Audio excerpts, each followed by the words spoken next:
Al-Fatihah ila haudul Nabi Mustafa Rasulillah sallallahu alaihi wasallam wa alihi wa sahbihi dzurriyyati wa ali baitih wa ila hadrati jami' masyayikhina wa murabbi ruhina wa muallimina wa ustadina fi mahadina bahril ulum dan babras Jombang Bayi Syekhan, Bayi Said, Bayi Hasbullah, Bayi Wahab Hasbullah, Bayi Abdurrahim Hasbullah, Bayi Fatih Abdurrahim, wa khususan Kiai Haji Ahmad Nasrullah Abdurrahim, khususan ila Kiai Ghazali, Kiai Munib Ghazali, Kiai Zainuddin Ghazali, khususan Abu Yatim Yadil Nantani, wa nakhusu khususan khasah musannif hadal kitab Hadratus Syekh Kiai Haji Muhammad Hashim Asy'ari bin Kiai Asy'ari bin Kiai Abdul Wahid bin Abdul Halim Al-Mulaqab bi Pangeran Benawah bin Abdurrahman Sultan Hadiwijaya alias Joko Tingkir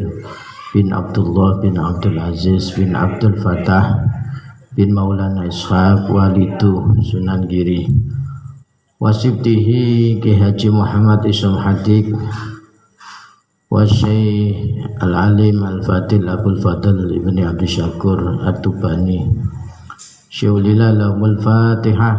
A'udzu billahi minasyaitonir rajim. Bismillahirrahmanirrahim. Alhamdulillahi rabbil alamin. Arrahmanir rahim. Maliki yaumiddin. Iyyaka na'budu wa iyyaka nasta'in. Ihdinas siratal mustaqim. Siratal ladzina an'amta 'alaihim ghairil maghdubi 'alaihim waladdallin. Amin. Bismillahirrahmanirrahim. Alhamdulillahi rabbil alamin. Allahumma salli ala sayyidina Muhammadin wa alihi wa sahbihi ajma'in. Faqad qala subhanaka la ilma lana illa ma 'allamtana innaka antal alimul hakim wa tub 'alaina ya maulana innaka antat tawwabur rahim. Raditu billahi rabba wa bil islami dina wa bi Muhammadin nabiyya wa rasulah wa bi jam'iyyatin nahdlatil ulama'i jam'iyatan wa jama'ah wa bil ulama'i qudwatan wa imama. Rabbi zidni ilma warzuqni fahma. Rabbi shrah li sadri wa yassir li amri wa hlul 'uqdatam min lisani yafqahu qawli. Amin ya rabbal alamin. Hadratul muhtaramin, para jamaah Masjid Ramadan yang dirahmati oleh Allah, nyampe pada halaman 33 iki. 33 insyaallah kula lupa terus.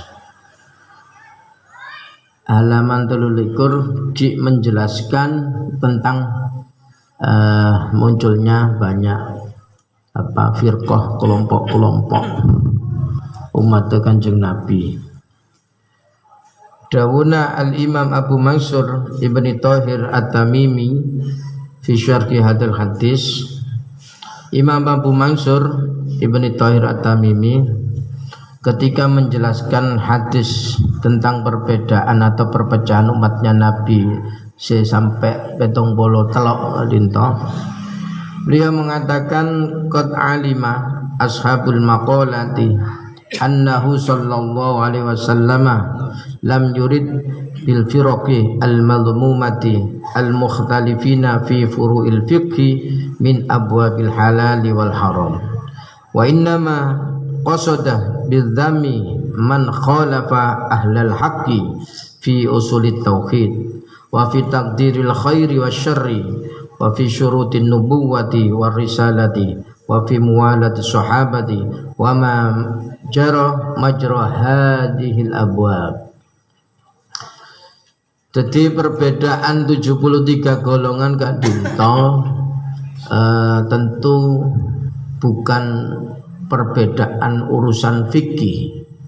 Kalau fikih pasti berbeda, urusan fikih pasti beda-beda.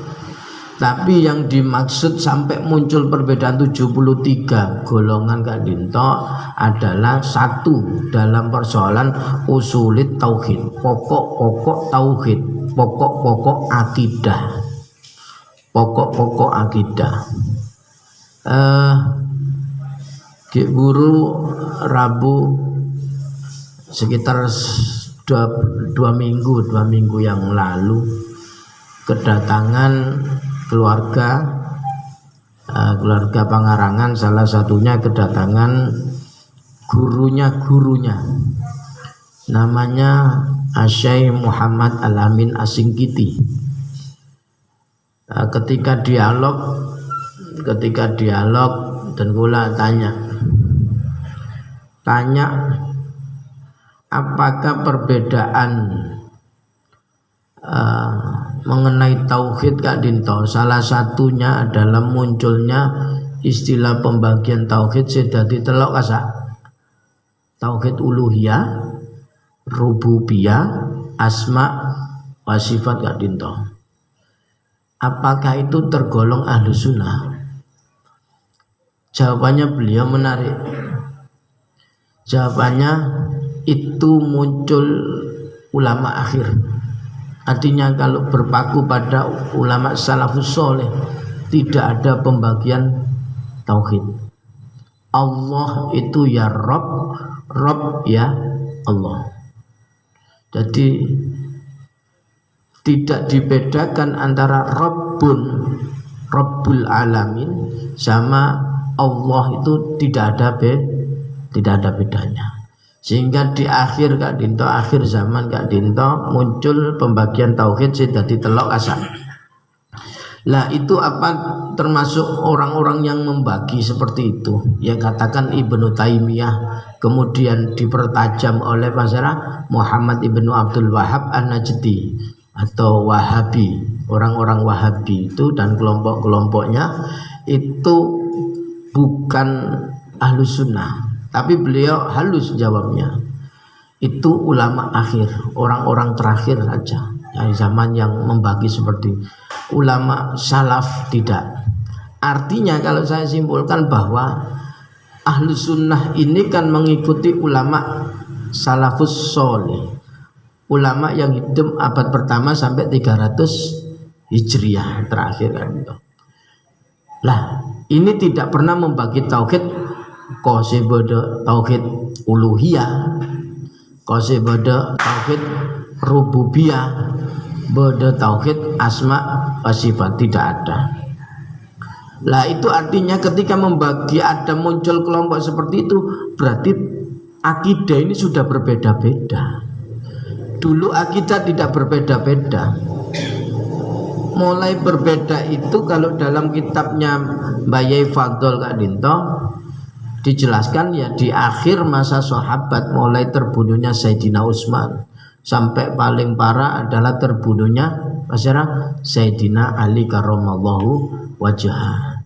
Yang membunuh bahkan sangat terkenal yaitu Abdurrahman ibni Muljam, yang luar biasa sesungguhnya. Kalau secara zahir Abdurrahman ibni Muljam Kak Dinto kan orang yang digambarkan dalam buku-buku sejarah itu qaimul laili shaimun nahar hafidul Quran. Orang si apal Quran, selama hidupnya tahajud terus, selama hidupnya siang puasa terus. Pertanyaannya kemudian, katipun apa kok sampai membunuh Sayyidina Ali yang sudah katakan jaminan surga nomor 1 termasuk ahlul bait. Kalau diukur secara syariat ya mungkin Sayyidina Ali sudah pastilah katakan termasuk sahabat yang 10 yang dapat jaminan surga oleh Rasulullah Shallallahu Alaihi Wasallam dan bersama Rasul itu. Nah itu yang membunuh. Itulah mulai kekacauan sehingga muncul pembagian perbedaan akidah. Yang saya maksud perbedaan akidah usul tauhid.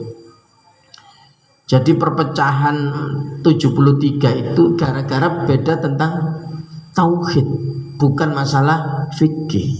Masalah fikih biasa.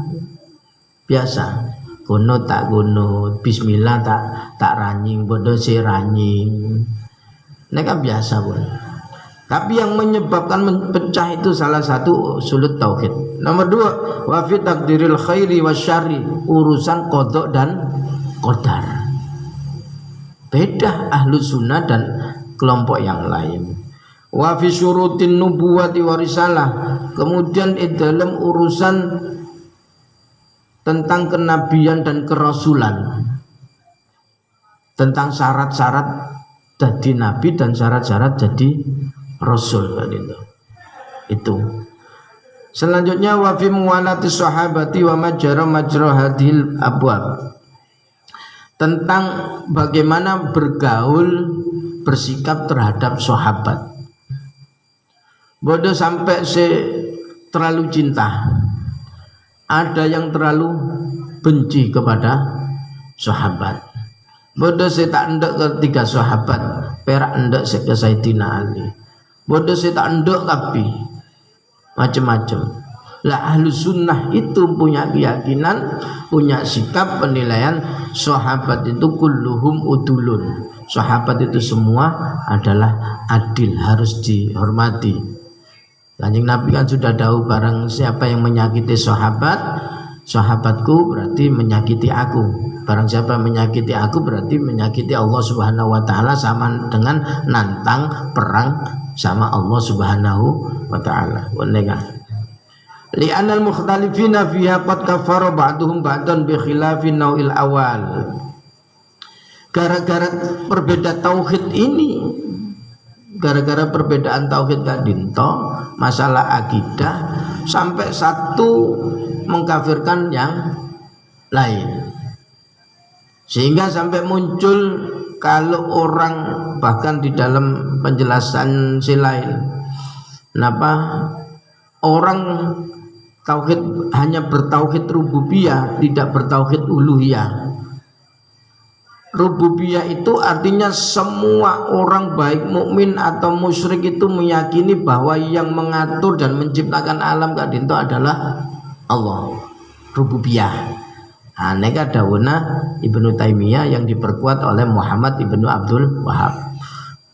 Loh, orang mukmin dan orang kafir, orang musyrik sama bertauhid rububiyah. Bertauhid rububiyah. Bahkan se ekstrim orang-orang yang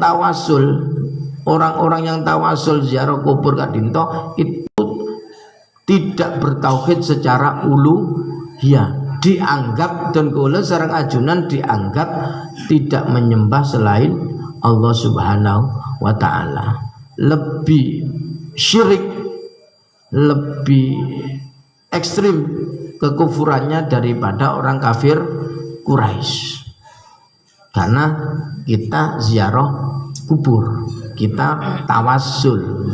Tawassul itu kalau orang melihat secara kasat mata kan kayak minta bantuan ke selain Allah. Padahal sesungguhnya kita memohon itu semuanya kepada Allah Subhanahu wa taala. Hanya kita memakai orang-orang yang punya derajat kedekatan dengan Allah Subhanahu wa taala. Fa innahum ikhtalafu fihi min ghairi takfirin wala tafsikin lil mukhalifi fihi.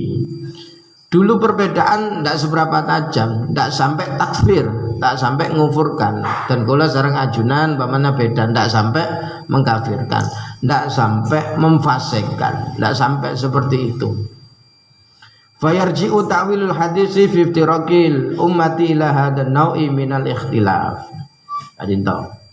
Kemudian diteruskan waqad hadasa fi akhiri ayyami sahabati khilaful qadariyah. Lah ini di akhir masa sahabat mulailah muncul perbedaan yang tajam sampai mengkafirkan antara satu dengan yang lain. Sampai kelompoknya sahabat yang lain itu mengkafirkan Sayyidina Ali karramallahu wajhah. Yang lain mengkafirkan sahabat Muawiyah bin Abi Sufyan. Ya gara-gara ya perbedaan tauhid. Gara-gara apa kalau Ali dikafirkan? Gara-gara mengikuti ayat dengan dalil wa man lam yahkum bima anzalallah fa ulaika humul kafirun wa ulaika humul fasiqun wa ulaika humul zalimun. Ada 3 ayat menjelaskan itu.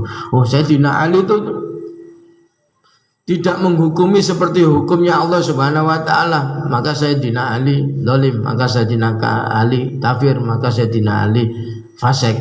Kalau begitu menurut orang-orang yang mengeluarkan ayat kadinta untuk menyerang Sayyidina Ali, apa jawabnya Sayyidina Ali?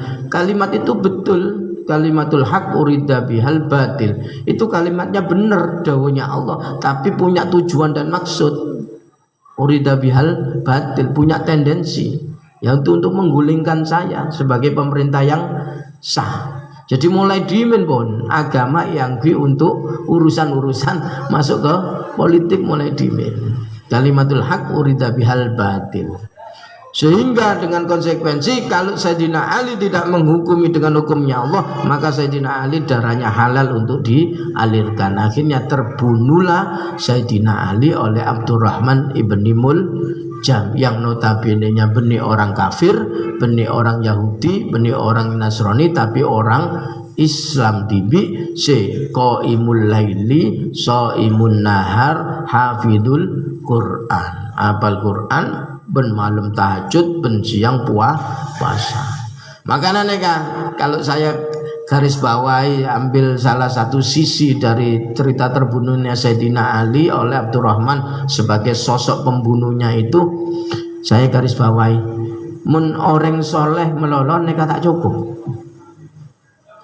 Hanya soleh mun tak alim neka tak cukup. Makanya dalam taklim muta'alim kan bisa setan gak dinto lebih takut ke orang alim, orang ulama.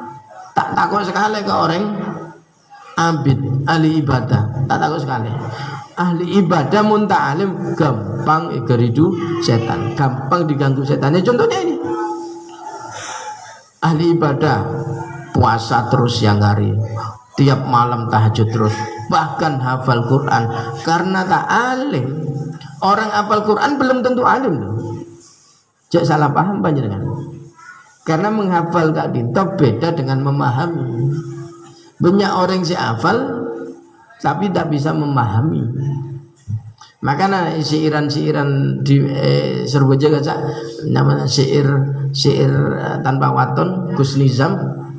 Kalau di Surabaya kan sering dilakukan sebelum azan kasak mesti setel itu.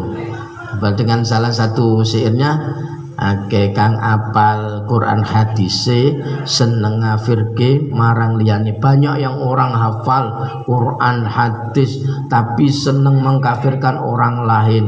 Kafir dewe ora digatekke, sementara kekufuran di dalam hatinya sendiri tidak diperhatikan. Karena apa? Karena bodoh.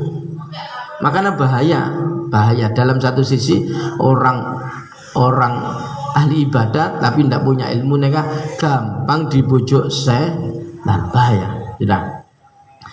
Pada akhir zaman sahabat muncullah perbedaan-perbedaan. Sumber pertama adalah khilaful qadariyah mim Ma'bad al-Juhaini. Muncul sumbernya dari Ma'bad Juhaini membuat satu kelompok namanya Qadariyah. Qadariyah ini salah satu ajarannya adalah bahwa manusia itu punya kemampuan sendiri. Jadi manusia neka nyiptaake kelakuan, nyiptaake daya. Saya minum ya karena saya punya kekuatan. Ini qadar, karena punya kekuatan sendiri. Apa dasarnya? Tetap pakai dasar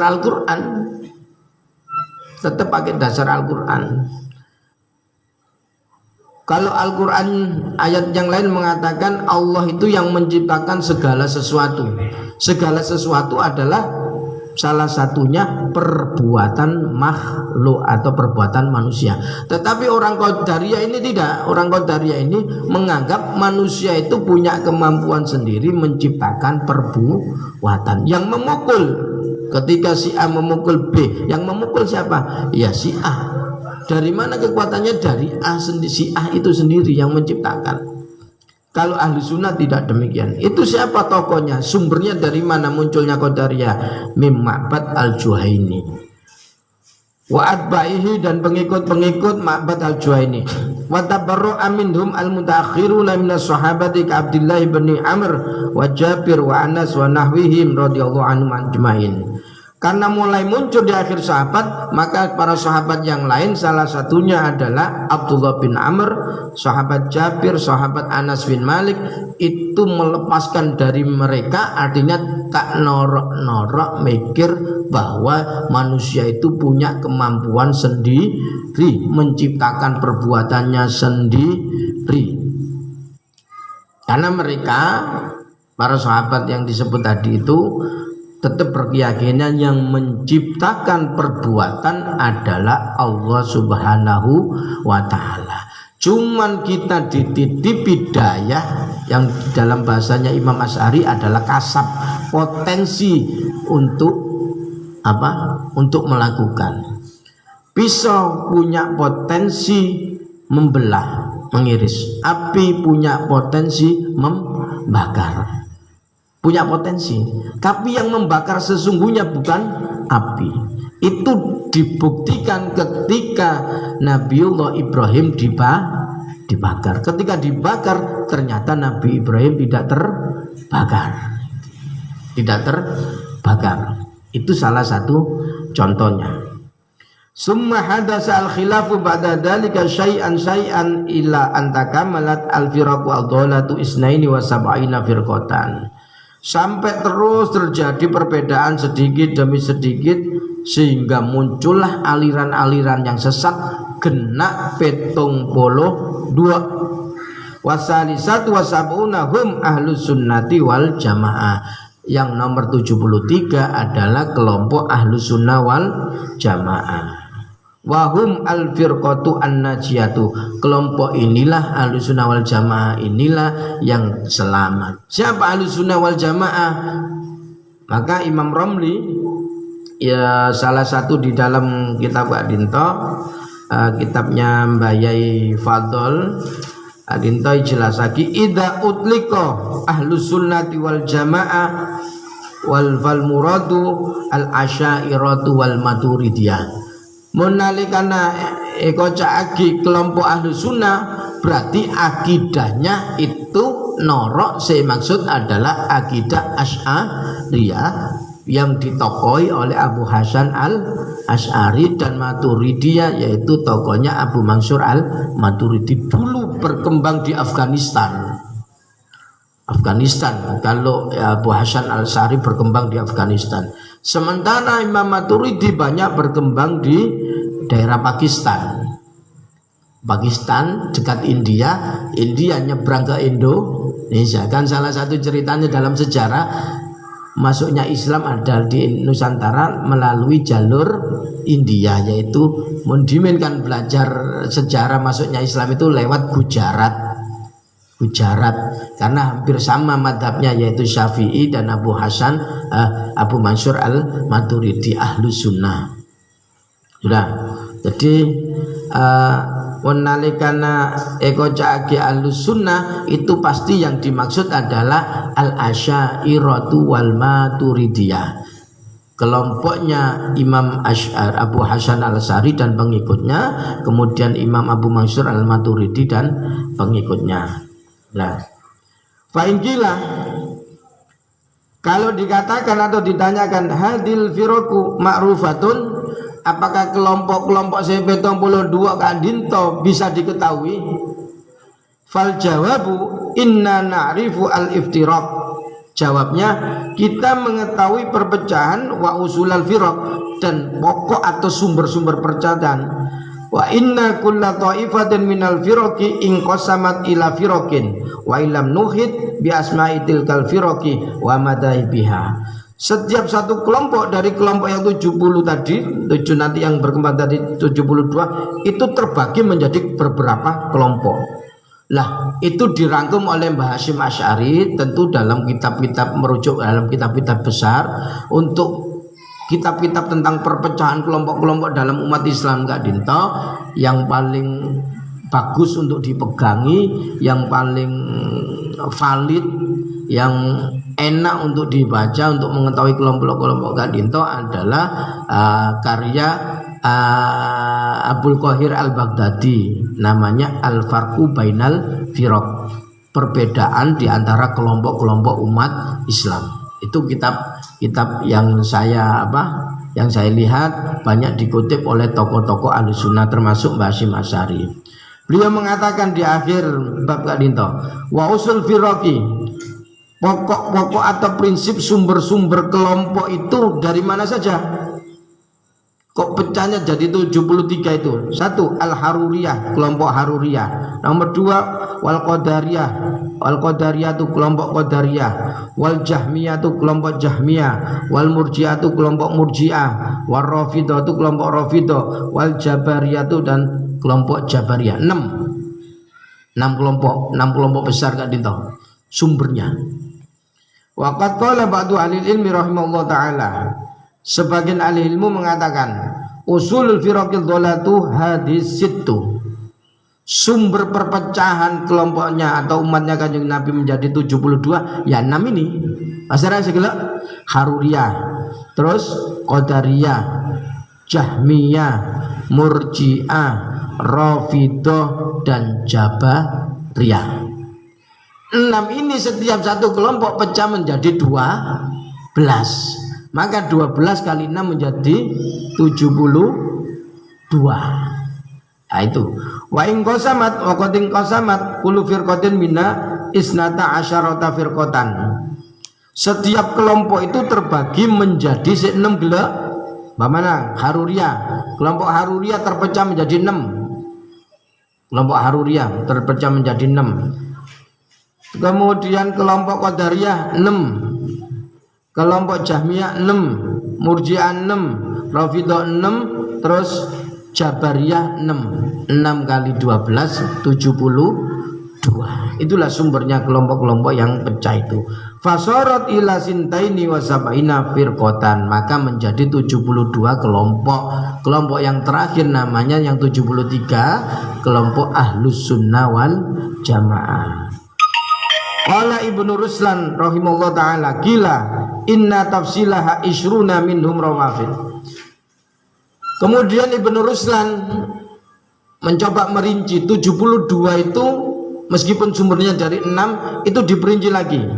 Menurut beliau perinciannya begini, isruna minhum rawafidu, se 72 gelak, 20 itu Syiah. Jadi Syiah ini kan pecah sampai 70 kelompok. 20 kelompok. Syiah 20 kelompok. Ismailiyah, Zaidiyah, Imamiyah, wah macam-macam. Se-Indonesia ini kebanyakan Ismailiyah dan Imamiyah Indonesia. Sumenep ini Imamiyah. Sumenep ada sedikit. Wondimin masjidnya kepancin itu tahun yang sampai semakin pada masjid itu Syiah terbagi menjadi 20. Nanti satu saat saya bacakan tentang Syiah, kitabnya Mbah Yasin Petuk Semen Kediri. Ada kitab namanya Al-Masail fil Ikhdar ala Syiah, persoalan-soalan harus waspada terhadap Syiah. Kemudian wa isruna minhum khawariju, Khawarij 20 terbagi, yang 20 lagi adalah kelompok Khawarij, termasuk ISIS. Sekarang itu termasuk ISIS. Wahabi juga masuk di situ, Khawarij termasuk Kalindo. Wa isruna Qadariyatun, 20 lagi Qadariyah. 20 berarti 60. Wa sab'atun Murji'ah, 7 Murji'ah. Wa firqatun Najariyatun, dan kelompok Najariyah 1. Wahum aksaru min asyri firaqin, bahkan Najariyah ini lebih dari 10. Walakin yu'aduna wahidatan, tetapi meskipun lebih dari 10 dianggap oleh para ahli sejarah dianggap satu. Wa firqatun Haruriyah, dan kelompok Haruriyah. Wa firqatun Jahmiyah, dan kelompok Jahmiyah. Jadi kalau dihitung masalah sufiraqin karomiyatun, ada kelompok namanya karomiyah. Fahadihi isnatani wa sab'una firqatan. Kalau dihitung 20 tadi kena menjadi 72. Yang selamat cuma satu, yaitu ma'ana alaihi washabi, yang biasa disebut kelompok ahlu sunnah. Intinya para jamaah yang dimuliakan Allah, siapa ahlu sunnah wal jamaah itu, yaitu yang saya sebutkan tadi, idza ulika ahlu sunnah wal jamaah, kalau dikatakan atau disebut nama ahlu sunnah, fal muradu bihim al asyairatu wal maturidiyah. Yang dimaksud adalah kelompok Abu Hasan al-Asy'ari dan pengikutnya, dan Abu Mansur al-Maturidi dan pengikutnya. Ciri-cirinya dalam kitab Al-Farqu Bainal Firaq, Abul Qahir al-Baghdadi menyebutkan ciri-cirinya Ahlus Sunnah wal Jamaah dalam kehidupan sehari-hari beragama. 1. La yukafiru ba'duhum ba'don. Dulu sudah saya katakan, kalau ngaku Ahlus Sunnah tidak akan pernah mengkafirkan antara satu dengan yang lain, meskipun berbeda, apalagi hanya beda tentang furu'. Walaisa bainahum khilafun. Tidak ada di antara kelompok Ahlus Sunnah itu perbedaan yang menyebabkan yujibu at-tabarru wa takfir, yang menyebabkan pertengkaran dan pengkafiran. Tak sampai mun beda pendapat biasa, mulai dimin pun biasa beda pendapat. Kalau zamannya para imam yang 4, Abu Hanifah, Imam Malik, kemudian Imam Syafi'i dan Ahmad bin Hanbal, itu tidak tajam perbedaan karena memang mereka konsentrasinya kepada urusan fikih. Urusan tauhid belum diperhatikan. Bukan tidak diperhatikan, memang kepentingannya banyak pada urusan fikih. Tapi mereka semua mengikuti. Bahkan Abu Hanifah, Imam Malik, madhabnya Imam Malik ini banyak Asy'ariyah. Mayoritas Syafi'i juga Asy'ariyah. Mayoritas. Sebagai penutupnya bahwa tadi perbedaan itu tidak akan muncul yang sampai menyebabkan ada pengkafiran dan peperangan, bertengkar. Tidak. Lah dua ciri Kak Dinto, dua ciri Ahlus Sunnah wal Jamaah Kak Dinto. Kalau orang itu sudah Ahlus Sunnah, pengikut sunnah, maka dipastikan dia Ahlul Jamaah, pengikut jamaah, yaitu kolektivitas, menjaga kerukunan dan kekompakan. Para jamaah yang dimuliakan oleh Allah, dawuhnya Imam Romli mengatakan begini, mubtadi, kita kan sering dituduh ahli bid'ah. Bahkan Ustadz Zulkarnain nggih, Pamkasan nggih, kasih YouTube itu kan kakaknya Ustadz Ali di masjid ini, di masjid mana? Mujahidin, Karang Dua. Ya kan, kalau nyon sepura nyebut orang langsung, karena zamannya memang zaman terang-terangan semakin, tapi terang-terangan. Jadi mengatakan begini, kita ini disebut oleh Ustadz Zulkarnain itu kuburiyun, ahli kubur, karena seneng ziarah kubur. Jelas-jelasan ya kan. Siapa Ustadz Zulkarnain ini? Siapa? Kakaknya Ustadz Ali di masjid Mujahidin, Muhajirin Pangarangan. Kalau Mujahidin Karang Tua. Siapa Ustadz Ali itu? Mereka jelas-jelasan saus. Tak mau apa? Tekak masuk YouTube nih, jelas-jelasan saus. Siapa? Istrinya Bu Yati BKD. Ya, suaminya Bu Yati BKD. Mereka jelas nyerang kita. Kita disebut kuburiyun. Padahal Imam Romli mengatakan di dalam kitab Syarhul Kawakib Ulama karya Mbah Fatul dijelaskan, yang namanya ahli bid'ah itu wal mubtadi'u man khalafa fil aqaid makana ali ahlus sunnah mimma kana ali Nabi sallallahu alaihi wasallam washabuhu wa man ba'dahum. Yang namanya ahli bid'ah itu orang yang berbeda dalam urusan akidah, berarti mereka. Sementara mayoritas orang umat muslim seluruh dunia mayoritas adalah akidahnya Ahlus Sunnah, yaitu Asy'ariyah dan Maturidiyah. Mereka kelompok kecil Wahabi yang sering menuduh kita itu sudah banyak, sudah jangkit di mana?